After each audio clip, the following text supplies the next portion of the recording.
Hello, this is Steve Larson, your instructor for BIT 122. And what I'd like to do is go through the website briefly and show you some of the different features of our website for the class. The first thing I'd like to do is maybe access the website, of course. And then we'll start with the left-hand menu options over here. You'll see that there is a small home button. Let me zoom in here. Up here in the upper left-hand corner, which will bring us back to the basic layout of the class. Underneath that is the announcements, and there's where I'll have the basically the assignments for the week, what you're supposed to do, which is basically the same sequence every week, but just the content changes. The next one is the discussions. And these we'll talk more about a little bit later, but this is all the odd chapters, 1, 3, 5, 7, 9, etc. At the end of those chapters is a small one-page scenario about a situation, and I want you to go in here and discuss what you think the solution is to these different scenarios, medical scenarios. There's no right or wrong answer, but I just need for you to participate, and if not, then there's 0 points there. So we want to do that when assigned. The next is emails, and this is where you look periodically, because I will send you emails, like here's the Chapter 1 assignments. Sometimes they're in, announcements. Sometimes I duplicate them right here to make sure that you're clear as to your assignments for each week. This is also where you send me messages. You would go into create message and then choose my name and send me any messages any questions you have about whatever activity you're working on. The next thing on the left hand side is the media library, and this is where you have the glossary. This is every word that's in the textbook. Here they are. It gives you the word and the definition. Does not give you the pronunciation of it. This is also in the back of your textbook, but that's available for you here. In order to get the pronunciation, there is a CD-ROM in the back of your book, which you may or may not want to load. There's nothing on the CD-ROM that is required, but that does have a feature on here where it does give you the audio of the how to pronounce the word. You can also go to dictionary.com, enter in the words that you have a question about, and it will also give you the audio on how to pronounce it. The last thing on the left is a syllabus, which is okay. Let's go back to our home page. These are all fairly self-explanatory regarding first week letter, which you should already have. These are just duplicates here. The glossary is what I just showed you, but it also appears here. Welcome letter, syllabus. If you lose any of those paper that were printouts, they're available here also. Most of the course is going to be spent with course content. And I'd like to explain, basically I'll walk you through chapter 1. All the other chapters have the same sequence. It's just that the content, subject matter changes.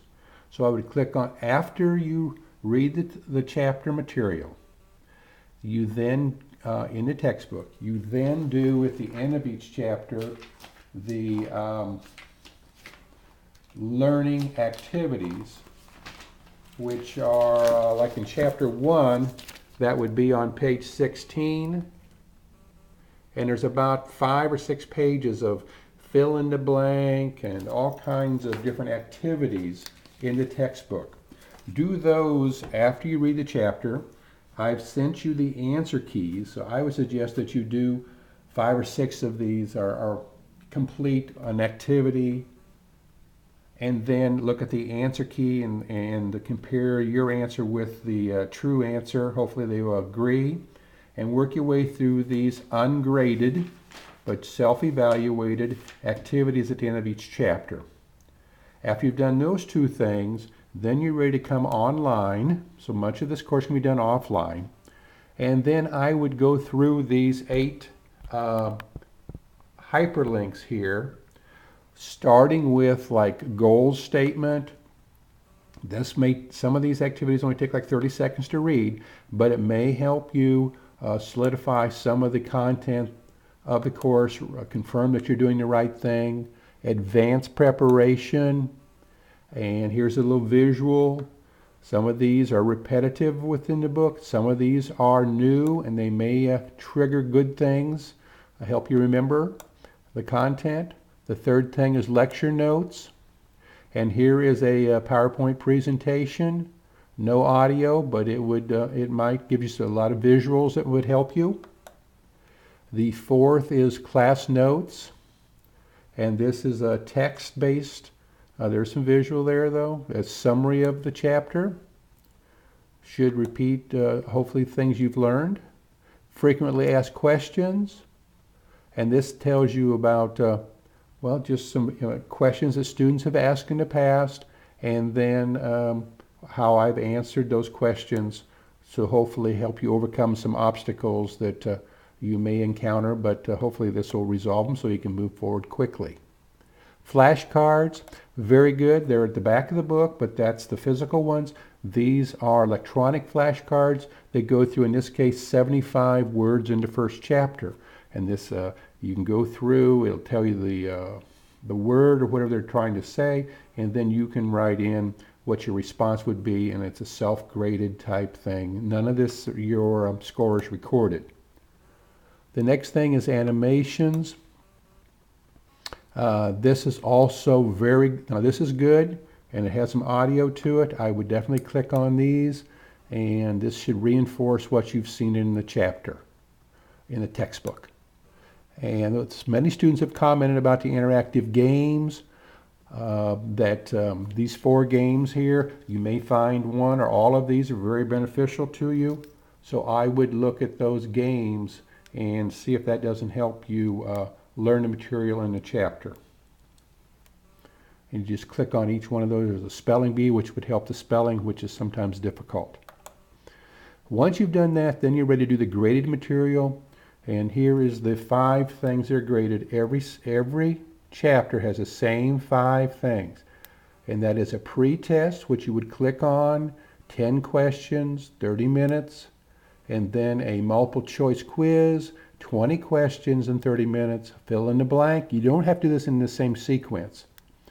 Then there's a true-false quiz. You get 1 shot at that, and these represent 20% of your course grade. And basically I'll click in this first pre-test, and as you can see, let me do this again. I had some pop-up blockers on here and it didn't want me to do this. We'll do it again. So we'll begin assessment, and basically what you're doing here is answering the questions by just clicking in what you think is the right answer. There's 10 questions. On the right side it tells you that you've answered or not answered the question. And then when you're done, it also, now I'm not going to answer some of these questions, I'm just putting those in. You just hit the word finish down here, and make sure your answers double check. It tells you how much time is left. Hit finish. It tells me I didn't complete some of these, but now the quiz has been submitted and been graded. All your quizzes will be graded by WebCT.